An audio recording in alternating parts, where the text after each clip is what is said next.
وعلیکم السلام ورحمۃ اللہ وبرکاتہ۔ صحیح بخاری حدیث نمبر 609۔ اللہ کے نبی فرماتے ہیں فما ادرکتم فصلوا وما فاتکم فاتموا، کہ جو تم پا لو اس کو پڑھ لو، جو رہ جائے وہ بعد میں پوری کر لو۔ تو اس لیے وہ رکعات جو رہ جاتی ہیں آخری وہ ہم پڑھتے ہیں۔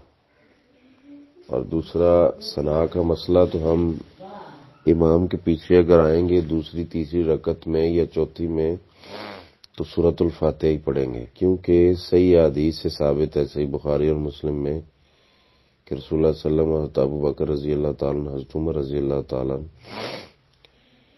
وہ بغیر ثنا کے بھی نماز شروع کر لیا کرتے تھے، یعنی اللہ اکبر کہا جب جماعت کرواتے تو فوراً بعد سورۃ الفاتحہ شروع کر لیتے تھے۔